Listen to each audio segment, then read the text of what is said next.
Hi guys, this video is about the new heated filter housing installed in the Suburban, and as you can see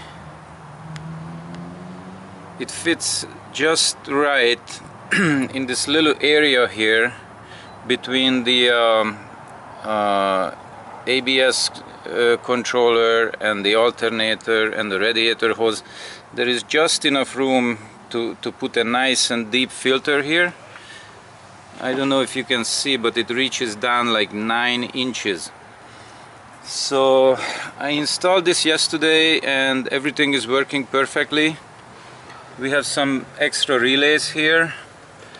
There is 2 extra relays I had to install to control the 3 glow plugs there. So one relay is a 40 amp relay that runs the glow plugs, but I needed another 5-pin relay to prevent the heaters from working when the the other 3 glow plugs that run for 3 minutes. That relay controls the other glow plugs on the injection pump, and when these disconnect at about 100-degree injection pump temperature, that's when this relay enables the filter heaters to start working, because you don't want to run 9 glow plugs at the same time. I would really suggest that you guys only run 6 glow plugs at the same time and never run 9, because that's a lot of load on the battery and there is no need to over stress the system like that, since after startup, when this starts working, it takes about 2-3 minutes to get 100-degree oil going to the pump. So this is the exit line going to the pump, and there is a nice glass filter. I mean, it's not a filter, it's just a housing that I'm using to see what's going on there, what's going through there. Okay, and that's going to the injection pump, and this is the gauge inside for the fuel pressure gauge.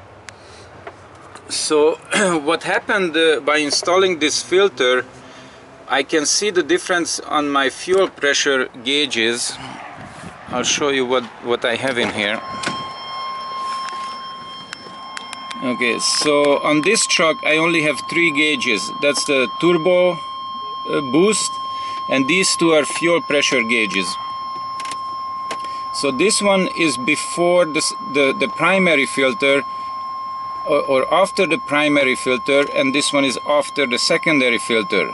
So basically this measures between the injection pump and the secondary filter, and this measures between the secondary filter and the primary filter. So the way these things work is you always look at the difference between them, and look how nicely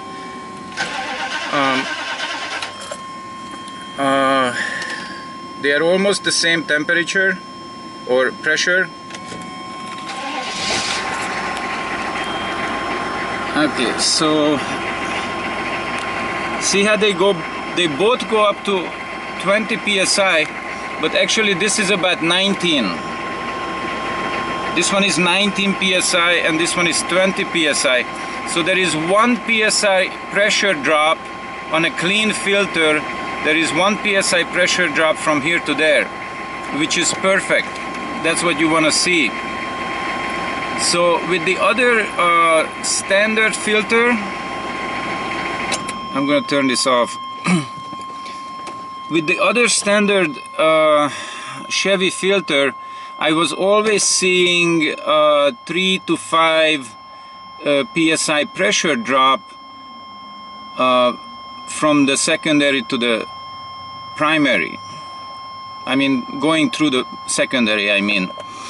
I was seeing a much bigger pressure drop because that filter was not, you know, it didn't have a high enough capacity, so that's why it didn't last very long. It only lasted about 2,000 miles, best case. Whereas I believe this new cat filter will last about 8 to 10,000 miles. So we'll see about that. I only have 1,000 miles on this filter yet, so there is no significant difference between you know, when it was new. There is we went down to Santa Barbara a couple of days ago, so there is about 1,000 miles on this filter. Okay, so what's going on with the wiring? Okay, so this is the temperature sending unit. This is a normally closed temperature switch, and it opens up at 100 degrees.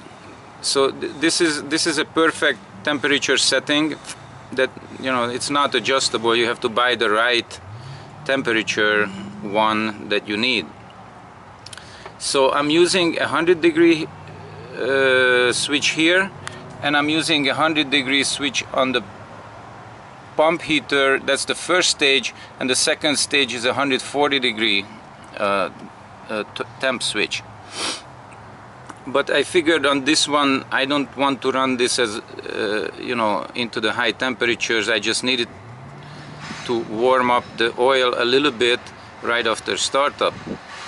So even this way, the green light stays on for about 20-25 minutes after startup. So it's perfect.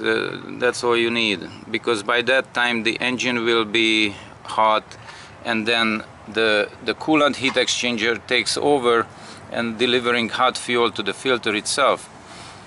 So that's the purpose of the 3 glow plug system, to work only after startup for about, you know, 15-20 minutes.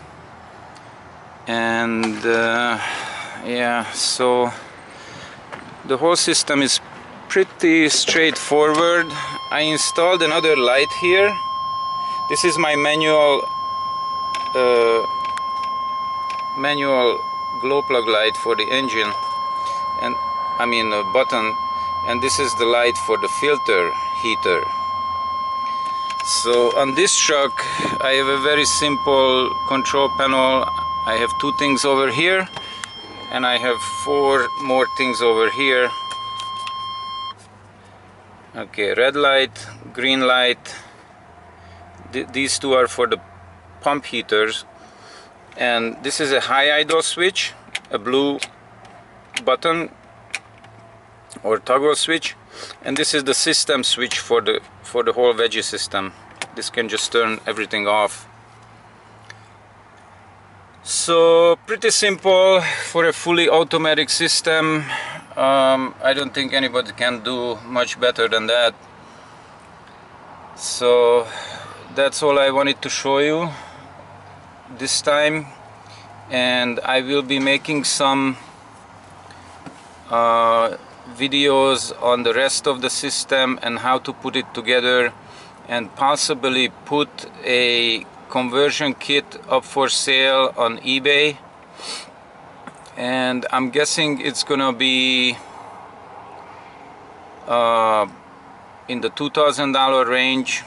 I'm gonna put a kit together and start selling it on eBay mostly. Okay, so thanks for listening, and happy veggieing out there. Bye bye.